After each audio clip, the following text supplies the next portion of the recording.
Boa tarde, ouvintes. Estamos começando mais um Viver Bem Guaíba para levar informação clara e acessível para o seu dia a dia. O tema de hoje é daqueles que fazem parte da rotina de muitas famílias, as intolerâncias alimentares em crianças e adolescentes, incluindo glúten, lactose e outras substâncias que podem causar desconforto, dor abdominal e até impactar o desenvolvimento da criança. E para ajudar a esclarecer dúvidas que chegam diariamente aos consultórios, eu recebo a doutora Cristina Targa Ferreira, gastroenterologista pediátrica, assessora da presidência da Sociedade de Pediatria do Rio Grande do Sul e presidente do Departamento de Gastroenterologia da Sociedade Brasileira de Pediatria. Doutora Cristina, seja muito bem-vinda ao Viver Bem Guaíba. Obrigada, Paula. Obrigada pelo convite. Um prazer estar aqui hoje contigo. Doutora Cristina, quais são os principais sintomas que podem indicar uma intolerância alimentar em crianças? Então, as intolerâncias alimentares, já começando, são muito raras na pediatria, certo? A intolerância alimentar é muito mais uma coisa de adulto e são raras na pediatria. Então, as intolerâncias, elas causam sintomas como distensão abdominal, como dor, como muitos gases, às vezes como dispepsia, que a gente chama, que são sintomas de refluxo, diarreias. Então, mas na pediatria a gente tem que ter muito cuidado com isso, porque pode ser outro diagnóstico. E muitas vezes fica como se fosse uma intolerância alimentar, e não é. Pois, como eu falei, é raro na faixa etária pediátrica, nas crianças. E, doutora Cristina, hoje em dia a gente ouve muitos pais dizendo, tudo dá reação, ou tudo causa desconforto, né? O que explica o aumento de quadros de alergia e intolerância alimentar nas crianças e adolescentes? Então, acho que é importante a gente delimitar bem o que é o que, né, Paulo? Exato. Então, as alergias alimentares são muito frequentes realmente, mas elas ocorrem nos primeiros anos de vida. É uma coisa do bebê. É uma coisa da imaturidade do tubo digestivo, que ainda não está preparado para se defender contra a entrada de proteínas estranhas. Então, do ponto de vista científico, a alergia alimentar é uma reação imunológica, que o nosso sistema imune está envolvido. Então, diferente de uma intolerância alimentar, que é uma coisa tua, que é pessoal, e que aquela pessoa não tolera muito aquele alimento, e como eu falei, é muito mais rara em criança. Claro. As alergias alimentares, então, dos bebês dos primeiros anos de vida, aumentaram muito, hoje se diz, porque houve, entre várias coisas, um fator ambiental importante, que é a diminuição da microbiota. Então, a microbiota é o que a gente chamava antes de flora intestinal, as nossas bactérias principalmente, mas também outros micro-organismos como vírus, como fungos, que estão no nosso organismo e que nós precisamos deles para viver. Então, hoje a gente diz, a gente tem as bactérias do bem e as bactérias do mal. Com o mundo moderno, a industrialização dos alimentos, muito antibiótico, muita cesárea, muita criança que não mama no peito, tudo isso fez diminuir muito a microbiota. E essa microbiota, ela fica em íntimo contato com o nosso epitélio intestinal, com o nosso, por onde entram as comidas, por onde entram os antígenos, as substâncias estranhas, é o nosso intestino, é o nosso epitélio intestinal. Logo acima tem muco, que protege esse intestino, e logo acima tem a microbiota, que é quem fabrica esse muco e quem protege esse intestino. Então, o que se tem visto no mundo é uma diminuição progressiva dessa microbiota. O desaparecimento progressivo transgeracional da microbiota tem ocasionado muito um aumento da permeabilidade intestinal. Então, nós estamos, o nosso intestino principalmente, mas a pele também, mas outros órgãos também, está menos protegido da entrada de substâncias estranhas por causa da diminuição da microbiota. Então, esse é um fator importante no aumento das alergias alimentares no bebê. Perfeito. Isso também tem a ver, não só, claro, no bebê, mas a criança maior, a questão da alimentação industrializada, excesso de ultraprocessados, também tem Se acha que sim, já tem vários trabalhos na literatura mostrando substâncias emulsificantes, conservantes, essas substâncias que são necessárias em alguns alimentos e que garantem a durabilidade dos alimentos. Então, essas substâncias, que são substâncias químicas, muitas vezes ocasionando o desaparecimento da microbiota, prejudicando a nossa microbiota. Então, prejudicando vários fatores que interferem nessa permeabilidade intestinal, nessa facilidade ou não das substâncias estranhas entrarem em contato com o nosso sistema imunológico e desencadear uma reação alérgica.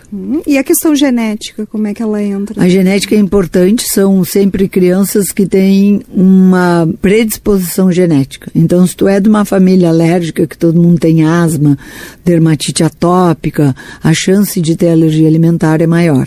O que a gente diz é que um pai ou uma mãe alérgico ou um irmão alérgico, tu já vai para 60% de chance de ter alergia alimentar nos primeiros anos de vida. Interessante que não é só ligado à questão da intolerância alimentar dessa família, ela pode ter essa questão de uma bronquite, exatamente, uma dermatite atópica, quer dizer que já teria essa predisposição para esse bebê desenvolver essa patologia. Não é que ele vá obrigatoriamente ter, mas ele tem mais chance de ter do que uma criança que não tem uma família muito alérgica.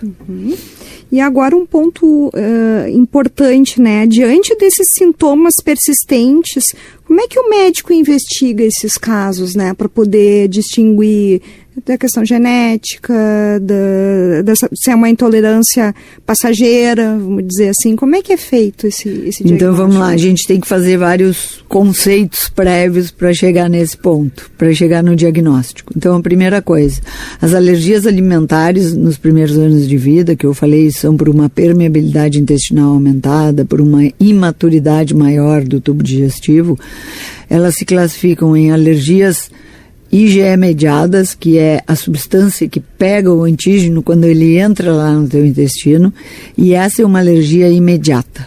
Acontece nas primeiras 2 horas após a gente comer a substância alergênica. Em geral, acontece 20 minutos após e pode desencadear uma anafilaxia. São alergias mais graves, aquelas alergias tipo alergia ao camarão, isso o bebê frutos do mar, amendoim, o bebê pode ter com o leite de vaca, certo? Então é uma alergia imediata que acontece logo em seguida, geralmente se acompanha de urticária, de lesão de pele importante e que dura muito mais. Essa vai além dos 2-3 anos de vida. E tem uma outra alergia, que é a alergia do gastro, que é a minha alergia que eu vejo no consultório todos os dias, que é mais da imaturidade mesmo, que é a alergia não IgE mediada, que a gente chama, ou alergia tardia. E essa pode se manifestar 12, 24 horas depois, até 48 horas depois. Então é aquela criança que toma o leite de vaca. Então, por exemplo, a criança está mamando leite materno, a mãe tem que parar de comer coisas com leite de vaca. Se a criança está tomando fórmula, ela tem que tomar uma fórmula especial que não seja do leite de vaca, porque as fórmulas normais são todas feitas com leite de vaca. Então, a gente tira a proteína do leite de vaca e a criança vai parar de ter os sintomas, que pode ser choro, irritabilidade, refluxo, constipação, diarreia, sangue nas fezes, é muito comum ver. Perda de peso, imagina. Perda de peso, é muito comum ver nos bebezinhos. Então, eu sempre digo na minha aula, quando eu falo sobre isso para os meus residentes e alunos, a gente tem que saber quem é o nosso paciente. É muito diferente tu teres uma anafilaxia de tu teres sintomas gastrointestinais leves às vezes. Ou pode ter criança que tem sintomas mais importantes. Claro. Então, por exemplo, sangue nas fezes do bebê, um bebê normal, sadio, que está ganhando peso, tem sangue nas fezes. A gente chama de proctocolite alérgica. É leve. As mães ficam apavoradas, claro, mas é considerado um quadro leve de alergia alimentar tardia. Bom, além disso, a gente tem uma coisa que se chama intolerância à lactose. É completamente diferente. Então é muito importante que a gente fale sobre isso, porque a alergia, como eu disse, vem uma substância estranha, que é a proteína do leite de vaca, penetra no teu intestino. Quando penetra, as nossas células dizem, entrou alguém estranho, e atacam aquela proteína. Esse ataque forma uma reação inflamatória. Isso é imunológico. São as células imunológicas que estão agindo aí. A intolerância à lactose, completamente diferente. E as pessoas confundem muito, e a gente manda fazer dieta sem leite e tiram a lactose, quando na verdade era proteína. Então, são coisas diferentes. A intolerância à lactose, como nós somos mamíferos, a gente é para mamar, é para receber leite nos primeiros anos de vida. Ou leite materno, que é muito rico em lactose, ou outros leites que também são ricos em lactose. Então, a gente nasce com muita lactase, que é a enzima que desdobra o açúcar do leite. Então, essa enzima está presente no teu intestino. Então, não tem nada a ver com permeabilidade, não tem nada a ver com microbiota. A tua lactase está lá no intestino, e aí, quando o leite chega lá, a lactose do leite chega no intestino, aquela enzima pega esse açucrinha e transforma em glicose e galactose, que vai ser absorvido e vai servir de energia para o organismo. Perfeito. Então, é bem diferente da alergia alimentar. E a intolerância à lactose, ela praticamente não acontece nos primeiros anos de vida. Por quê? Porque nós ainda temos muita enzima lactase. E essa enzima a gente vai perdendo com a idade. Ao longo da vida se perde, por isso que muitas pessoas se manifestam. Então, muitos adultos têm intolerância à lactose. Na faixa etária pediátrica, nas crianças, geralmente começa mais tarde, não é do bebê. Então, tu só vai ter intolerância à lactose em crianças menores quando tu tiver uma lesão de intestino, uma doença de intestino que faz tu perderes essa enzima. Então, quando tu perde essa enzima, tu tem o que a gente chama de intolerância à lactose secundária. Mas são processos completamente diferentes. Então, a alergia alimentar é do bebê, é uma permeabilidade alterada, é da imaturidade e da diminuição da microbiota. Intolerância à lactose é uma coisa da espécie, que vai acontecer mais tarde, e tem também um componente genético. Então, se teu pai e a tua mãe são intolerantes à lactose, tu vais provavelmente ser intolerante à lactose. Né? Mas essa intolerância pode começar com 15, com 20, com 30, com 40, entendeu? Então, é mais comum lá no adulto e menos comum na pediatria. Olha, é importantíssimo a gente estar diferenciando isso. Exatamente. E quais são os tipos mais comuns de intolerância alimentar? Então, a intolerância à lactose, nas crianças maiores, adolescentes e adultos, principalmente. Nas crianças menores, quando tem uma intolerância à lactose, a gente tem que abrir o olho, levantar as orelhinhas e pensar, pode estar acontecendo alguma coisa com esse intestino, por que ele está perdendo a lactase tão precocemente? E aí essa criança muitas vezes tem que ser investigada, por que está acontecendo isso. Toda vez que ela toma leite, ela tem diarreia, por exemplo. Então, pode ser, por exemplo, uma doença celíaca, que é a intolerância permanente ao glúten, que a gente vai falar mais um pouquinho daqui a pouco. Mas a doença celíaca faz lesão de intestino e faz perderes a lactase. E aí tu pode ter uma intolerância secundária à lactose. Então, são coisas diferentes e é meio complicadinho da gente entender, mas a gente tem que saber, basicamente, alergia é uma coisa, da criança menor é a proteína do leite, intolerância à lactose é outra coisa, é o açúcar do leite, que é a lactose, depende de uma enzima que tu tem no intestino e vai acontecer mais tarde na vida. Exatamente, então a gente até... Para complementar, que existe esse mito de que é possível desenvolver intolerância à lactose apenas na adolescência? Então, é possível desenvolver na adolescência, é mais raro desenvolver em crianças antes da adolescência e muito mais comum nos adultos. Claro, porque aí tem essa queda da lactase com a idade, né? Exatamente, que é tipo uma adaptação da espécie. A gente mama muito leite quando nasce e depois para. E aí tu não precisa mais da enzima. Então é como se a enzima fosse diminuindo, porque tu não precisa mais tanto dela, como quando a gente é pequeno, que a gente passa o dia inteiro mamando, tomando só leite. Como a natureza é perfeita, né? Tem os seus momentos. Exatamente. E no caso, assim, da alergia, então, quando ela é confirmada, né? Como é que organiza essa alimentação e a rotina dessa criança? Então, daí a gente pede, por exemplo, para a mãe que amamenta, é ela que está transmitindo as proteínas do leite para a criança, né? Porque essas proteínas passam através do leite materno. Então, para a mãe que amamenta, a gente pede para a mãe fazer uma dieta sem proteína de leite de vaca, que não é fácil. É uma dieta bem difícil. Restritiva. Bem restritiva, porque quase tudo que a gente come tem leite. Então, é uma dieta difícil, mas é isso. E para as crianças que tomam fórmula, porque sempre tem crianças que precisam tomar fórmula por algum motivo, né? A gente sempre incentiva muito o leite materno, e todo mundo sabe que o leite materno é a melhor coisa para a criança. Exato. Mas tem crianças que precisam de fórmula. Então, nessas crianças tem fórmulas especiais para alergia. Então, inclusive aqui no estado do Rio Grande do Sul, tem um programa super bom da Secretaria da Saúde que dispensa fórmula para essas crianças. Então, nós médicos fazemos os papéis da Secretaria da Saúde, preenchemos um protocolo, mandamos para a Secretaria da Saúde e essas crianças ganham leite do estado, porque são leites caros, são leites especializados. Isso é maravilhoso de saber, quer dizer que pelo SUS... E eu ando por esse Brasil todo dando aula por aí, Paula, mas assim, ó, o programa do Rio Grande do Sul é o melhor do Brasil.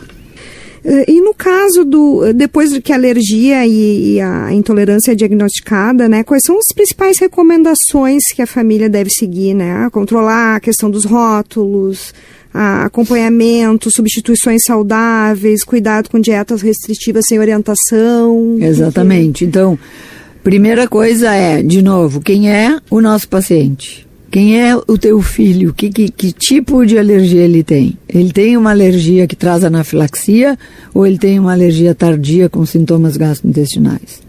Ele tem uma forma leve, moderada ou grave? E dentro das alergias tardias, que são as minhas do gastro, ainda tem tipos de alergia. Então tem a proctocolite alérgica, que eu te falei que é o sangue nas fezes, tem a enteropatia, que dá uma diarreia bem intensa, a criança emagrece, perde peso, é diferente, é mais grave.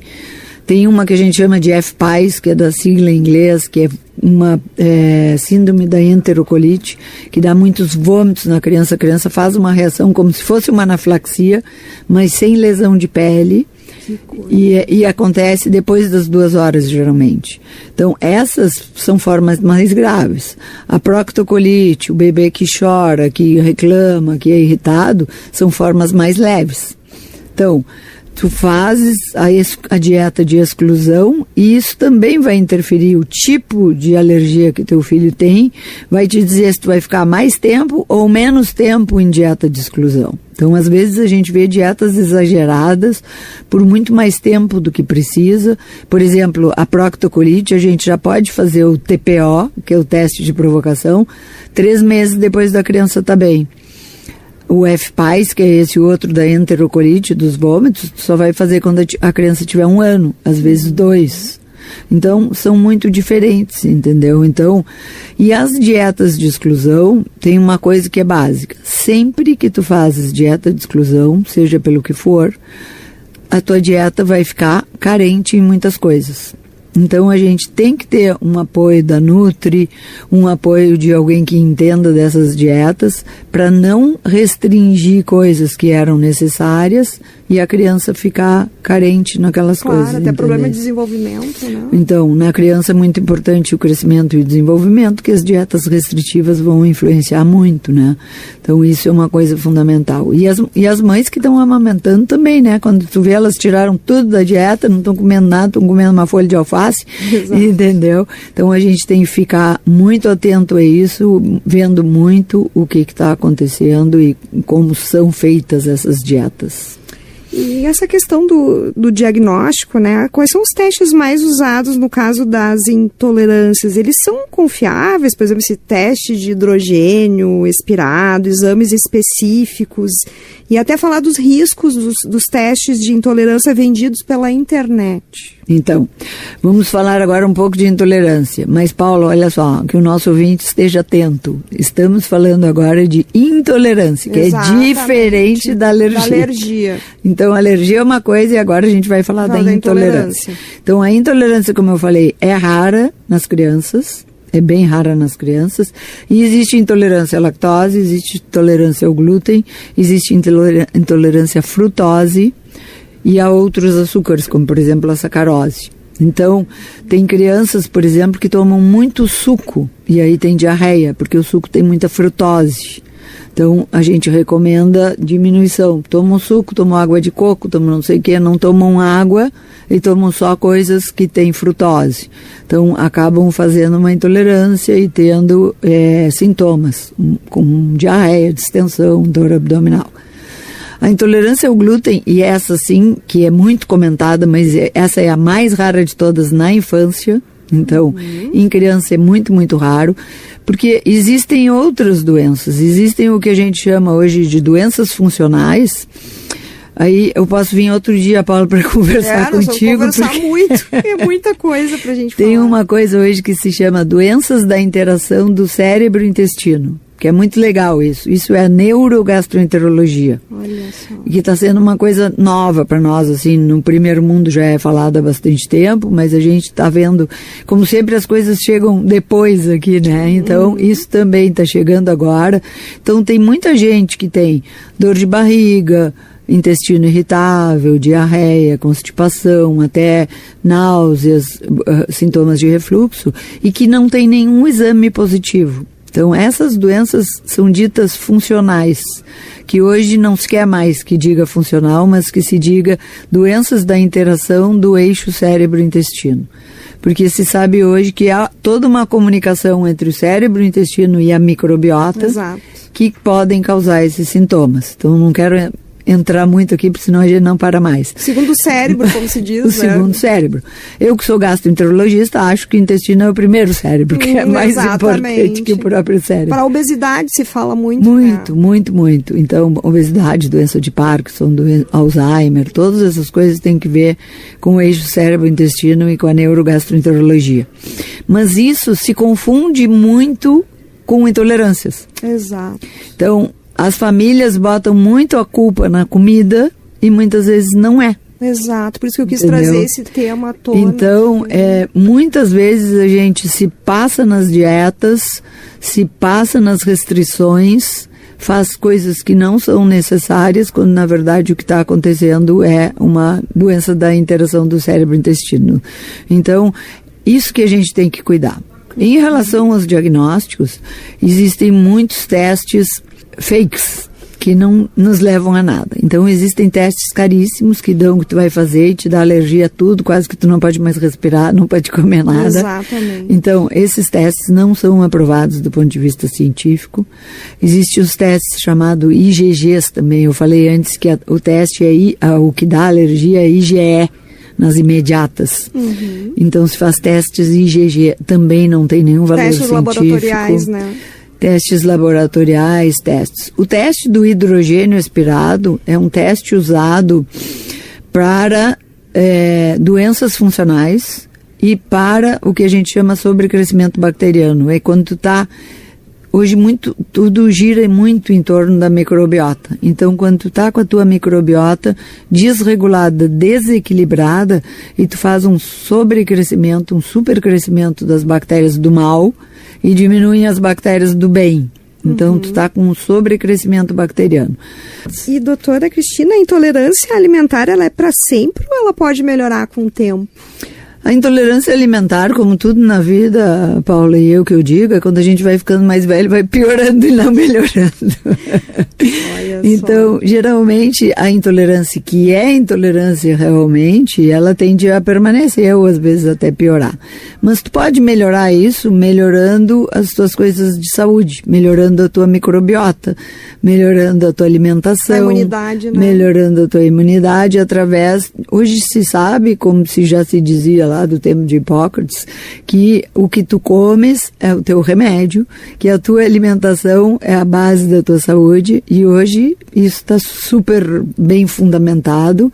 Então, uma dieta melhor, uma vida mais saudável, com exercícios, com sono, com diminuição do estresse. Eu sei que falar é fácil, mas nem sempre é possível. É verdade. Mas coisas tipo fazer yoga, mindfulness, essas coisas que melhoram, vamos dizer, a qualidade de vida da gente, melhoram a nossa microbiota, diminuem as nossas doenças e as nossas intolerâncias, certamente. Verdade.